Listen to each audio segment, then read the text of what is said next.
मैं एक आम सी कॉलेज जाने वाली लड़की थी। मेरा अपना एक सपना था, पढ़ाई पूरी करके एक अच्छी नौकरी करना और माँ बाप का नाम रोशन करना। लेकिन एक छोटा सा धोखा, एक छोटी सी मोहब्बत ने मेरी ज़िंदगी को उस मोड़ पर ला दिया जहाँ से लौटना नामुमकिन लग रहा था। ये कहानी उस वक़्त की है जब मैं सेकेंड ईयर में थी।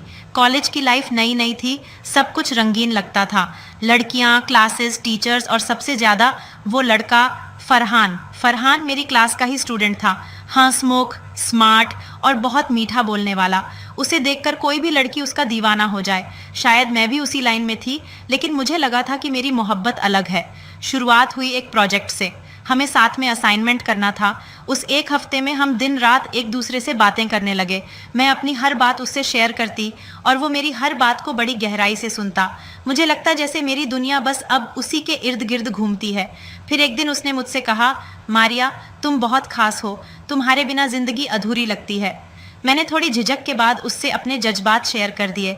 शायद यही मेरी सबसे बड़ी भूल थी। फरहान ने मुझसे वादा किया कि वो मुझसे शादी करेगा, अपने घर वालों को मनाएगा। मैं उसकी हर बात पर आंख मूंद कर भरोसा करती गई। धीरे धीरे हमारी मुलाकातें बढ़ने लगीं। वो मुझे अकेले मिलने को कहता और मैं उसके प्यार में सब कुछ भुला बैठी। एक दिन उसने कहा कि हमारे रिश्ते को मुकम्मल करना होगा, ये मोहब्बत यूं ही अधूरी नहीं रहनी चाहिए। मैं डर गई, लेकिन उसके मीठे बोल, उसके झूठे वादे और मेरा भोला दिल सब मान गया। हम कॉलेज के बाहर एक फ्लैट में मिले और वहाँ मेरी ज़िंदगी की सबसे बड़ी भूल हो गई। उसने मुझे छुआ, मेरा बदन, मेरी मासूमियत, मेरी इज्जत, सब कुछ छीन लिया। मैं रोई, गिड़गिड़ाई, लेकिन उसने एक बार भी नहीं सोचा कि मैं कितनी टूटी हूँ। जब मैं उस रात घर लौटी तो मेरी आंखें सूजी हुई थीं, चेहरे पर उदासी थी। माँ ने पूछा तो मैंने सिर दर्द का बहाना बना लिया। लेकिन भाई, मेरा बड़ा भाई, उसकी नज़रें मुझे देखकर जैसे मेरी रूह तक को पड़ रही थीं। मारिया, सब ठीक है? उसने बहुत प्यार से पूछा। मैंने सिर हिला दिया, लेकिन उसकी निगाहों में शक था। अगले दिन से भाई का रवैया बदल गया। वो हर वक्त मुझ पर नज़र रखता, मेरे कॉलेज आने जाने का वक्त नोट करता और सबसे ज़्यादा फरहान से मिलने पर एतराज़ जताता। एक दिन उसने मेरे कमरे में आकर कहा, मारिया, मुझसे कुछ मत छुपाओ, तुम मेरी छोटी बहन हो, तुम्हारी आंखों में जो गम है वो मैं महसूस कर रहा हूँ। बताओ, क्या हुआ है? मैं फूट फूट कर रो पड़ी। मैंने सब कुछ बता दिया, कैसे फरहान ने मुझे झूठे वादों में फंसाकर मेरी इज्जत छीन ली। भाई चुपचाप सुनता रहा। उसका चेहरा सुर्ख हो गया था।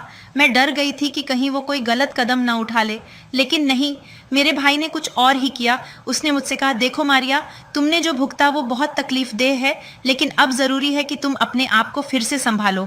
मैं तुम्हारे साथ हूँ, लेकिन एक बात याद रखना, ये दुनिया हमारी गलती को नहीं बल्कि हमारी कमज़ोरी को याद रखती है। तुम कमज़ोर मत बनो। उस रात मैं बहुत रोई, लेकिन भाई की बातें मेरे दिल में कहीं गहरे उतर गईं। अगले दिन से उसने मुझे खुद पढ़ाना शुरू किया। वो मुझे रोज़ समझाता, मेरे साथ बैठकर बातें करता, मेरे गम को कम करने की कोशिश करता। धीरे धीरे मेरी ज़िंदगी दोबारा पटरी पर आने लगी। फरहान कॉलेज में अब भी आता था, लेकिन अब मैं उसकी ओर देखती भी नहीं थी। मैं जान चुकी थी कि प्यार सिर्फ कह देने का नाम नहीं होता, निभाने का नाम होता है। मेरे भाई ने न सिर्फ मुझे उस गलती से उबारा, बल्कि मुझे ये भी सिखाया कि खुद को कभी भी इतना सस्ता मत समझो कि कोई भी तुम्हें इस्तेमाल करके छोड़ दे। उसने मेरे साथ वक़्त गुजारा, मेरी हिम्मत बनकर मेरे साथ खड़ा रहा। भाई की बातों ने जैसे मेरी ज़िंदगी की धूल जमी किताब के पन्ने पलट दिए थे। अब मैं रोज़ सुबह जल्दी उठती, पढ़ाई में मन लगाती और हर दिन एक नई उम्मीद के साथ जीने की कोशिश करती। भाई ने मेरा कॉलेज ट्रांसफ़र करवा दिया ताकि मैं नए माहौल में खुद को फिर से खोज सकूं। नया कॉलेज, नए चेहरे, लेकिन दिल के ज़ख्म तो वही थे ना। फिर भी मैंने हिम्मत नहीं हारी। हर दिन मैं खुद को याद दिलाती, मारिया, अब तुम्हें मजबूत बनना है। अब तुम किसी की मोहब्बत या झूठे वादों की मोहताज नहीं हो। मेरे भाई का नाम सलीम था, मुझसे 8 साल बड़ा, लेकिन हमेशा मेरे लिए एक दोस्त, एक गाइड और अब एक मजबूत सहारा। वो हर शाम मुझे लाइब्रेरी ले जाता, साथ बैठकर किताबें पढ़ता और बीच बीच में मुझे मोटिवेशनल बातें सुनाता। देखो मारिया, वो कहता, गलती हर इंसान से होती है, लेकिन समझदार वो होता है जो उस गलती से सबक लेकर दोबारा वैसा रास्ता नहीं चुनता। मैं चुपचाप सुनती, लेकिन अंदर से कुछ बदलने लगा था। मेरा आत्मविश्वास लौट रहा था। मुझे अब फरहान के चेहरे से घिन आती थी। वो लड़का जिसने मेरी मासूमियत का मजाक बनाया था, अब मेरे लिए बस एक सबक था। एक दिन कॉलेज से लौटते वक्त मैंने अपने भाई से पूछा, भाई, क्या मैं फिर से किसी पर भरोसा कर सकती हूँ? वो मुस्कराया। भरोसा करना गुनाह नहीं है मारिया। गुनाह तब होता है जब हम सब कुछ नज़रअंदाज करके आंख बंद करके भरोसा करें। तुम्हें अब खुद को इतना मजबूत बनाना है कि अगली बार कोई तुम्हारी आंखों में झूठ बोले तो तुम पहचान सको। इन बातों ने मुझे सोचने पर मजबूर कर दिया। मैं रोज़ डायरी लिखती, अपने जज्बात उसमें उतारती। अब मेरे आंसू बहने बंद हो चुके थे। अब मैं मुस्कुराना सीख रही थी। एक रोज़ कॉलेज में विमेंस डे पर एक सेमिनार था। मुझे वहाँ बोलने के लिए बुलाया गया। आज की लड़की और उसका आत्मबल। मैं स्टेज पर गई, कांपते हाथों और तेज धड़कनों के साथ। लेकिन जब माइक थामा तो जैसे मेरे अंदर की सारी घुटन, दर्द और आवाज़ एक साथ बाहर आ गई। मेरा नाम मारिया है, मैंने कहा, और मैं आज आप सबके सामने एक ऐसी लड़की की कहानी सुना रही हूँ जो मोहब्बत के नाम पर धोखा खा बैठी थी, जिसने अपनी इज्जत उस पर लुटा दी जिसने निभाना सीखा ही नहीं था। पूरा हॉल सन्नाटे में था। हर आंख मेरी ओर देख रही थी और मैं बोलती जा रही थी। लेकिन उस लड़की का भाई, उसने उसे टूटा हुआ नहीं छोड़ा। उसने उसे फिर से उठाया, संवारा, और आज उसी की वजह से मैं आप सबके सामने खड़ी हूँ। तालियों की आवाज़ों में मुझे अपना खोया हुआ हौसला मिल गया था। उस शाम जब मैं घर लौटी तो भाई ने मुझे गले लगा लिया। आज मुझे तुम पर फख्र है मारिया। मैं उसकी आंखों में आंसू देख सकती थी और मेरे दिल में बस एक ही दुआ थी, अल्लाह हर लड़की को ऐसा भाई दे जो उसकी ढाल बने, उसकी हिफाजत करे और उसे कभी टूटने न दे।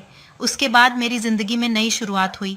मैंने सोशल मीडिया पर आवाज़ नाम से एक पेज शुरू किया जहां मैं लड़कियों को ऐसे धोखेबाज रिश्तों से बचने की सीख देती, उन्हें अपनी कहानियां बताने के लिए प्रेरित करती। धीरे धीरे हज़ारों लड़कियां मुझसे जुड़ गईं।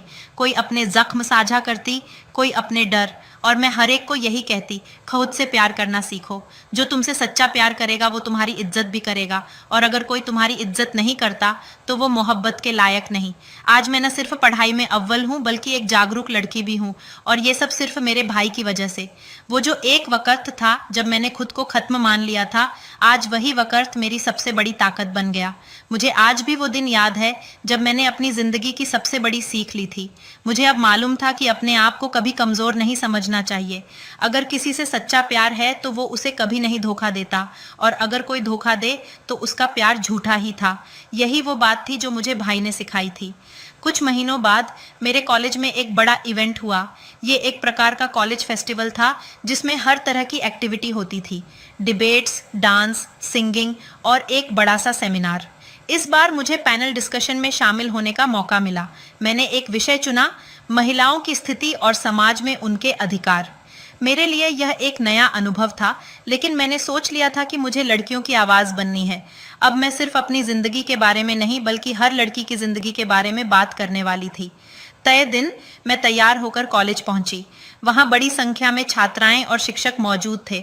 मुझे थोड़ा घबराहट हो रही थी, लेकिन जब मैं स्टेज पर पहुंची तो जैसे सब कुछ बदल गया।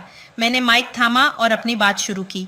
आज हम सब यहाँ बैठकर महिलाओं की स्थिति पर बात कर रहे हैं, लेकिन क्या हम कभी सोचते हैं कि एक लड़की के जीवन में सबसे पहले क्या चीज़ होती है? उसका आत्मविश्वास। और क्या हम जानते हैं कि उसे यह आत्मविश्वास कैसे मिलता है? सभी ने चुपचाप मेरी बातों को सुना। मैंने आगे कहा, मैंने अपने जीवन में एक ऐसा पल देखा था जब मुझे लगा कि मैं सब कुछ खो चुकी हूँ, लेकिन एक इंसान ने मुझे समझाया कि खोने का मतलब यह नहीं कि तुम्हारे पास कुछ नहीं बचा। तुम हमेशा कुछ न कुछ हासिल कर सकते हो, बस खुद को पहचानो। मुझे देखकर बहुत सी लड़कियां जो मेरे पास आईं, उन्होंने कहा, मारिया, आपने हमारे दिल की बात कह दी। हम भी उसी रास्ते से गुजरी हैं और अब हमें एहसास हुआ है कि हम सिर्फ अपनी ज़िंदगी की मालिक हैं। मैंने उनके साथ बातें की, उन्हें अपनी कहानी बताई और उन्हें यकीन दिलाया कि हर लड़की के पास अपनी ताकत होती है। उन्हें अपने आत्मसम्मान की रक्षा करनी चाहिए और किसी भी रिश्ते में खुद को कभी भी कमज़ोर नहीं समझना चाहिए।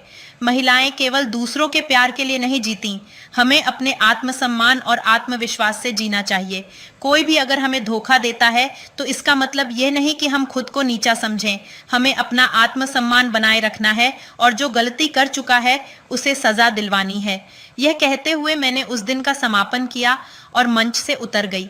सब लोग तालियां बजा रहे थे और मुझे एहसास हुआ कि मैंने जो महसूस किया था वही सब लड़कियां भी महसूस करती हैं। उनकी आंखों में वही दर्द था जो मैं पहले महसूस करती थी। लेकिन अब हम सबका रास्ता एक था, खुद को संभालना, खुद से प्यार करना और किसी को अपनी कमजोरी का फायदा नहीं उठाने देना। कॉलेज के उस इवेंट के बाद मेरे अंदर एक और बदलाव आया। अब मैं और भी मजबूत महसूस करने लगी थी।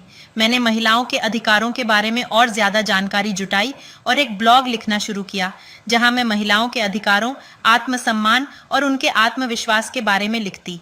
मेरे लेखों को पढ़कर और भी लड़कियां जुड़ी और हमारा एक समूह बन गया। हम एक दूसरे को प्रेरित करते थे और एक दूसरे के साथ खड़े रहते थे। मेरे भाई सलीम ने हमेशा मेरी मदद की और मुझे ये एहसास दिलाया कि चाहे जीवन में कोई भी हालात हों, हम कभी भी हार नहीं मान सकते। उसने मुझे सिखाया कि किसी भी मुश्किल से लड़ने का तरीका यही है कि हम खुद को पहचानें, अपने आत्मविश्वास को बनाए रखें और किसी भी रिश्ते में अपने आत्मसम्मान से समझौता न करें। एक दिन जब मैं अपने भाई के साथ बैठी थी, उसने कहा, मारिया, मुझे तुम पर गर्व है। तुमने ना सिर्फ अपने साथ बल्कि औरों के लिए भी एक मिसाल पेश की है। मुझे खुशी है कि तुमने अपने दर्द को सहन करके दूसरों के लिए रास्ता दिखाया। उस समय मैं समझ गई कि मेरे भाई की वो सारी बातें अब मेरी जीवन का हिस्सा बन चुकी हैं। अब मैं खुद को और अपनी गलतियों को समझने लगी थी। मैं जान गई थी कि हर लड़की के अंदर इतनी ताकत होती है कि वो किसी भी मुश्किल को पार कर सकती है, बस उसे सही दिशा में मदद की ज़रूरत होती है। अब मैं एक और जिम्मेदारी महसूस करने लगी थी, महिलाओं के अधिकारों के बारे में और ज़्यादा जागरूकता फैलाना। मैंने हर जगह लड़कियों को समझाया कि खुद को कभी भी कमज़ोर न समझें और अगर कोई उनके साथ गलत करता है तो वे उस आवाज़ को उठाएं। हम सभी को यह याद रखना चाहिए कि किसी भी रिश्ते में प्यार की शुरुआत इज्जत से होती है। अगर कोई हमें इज्जत नहीं देता तो वो प्यार नहीं हो सकता।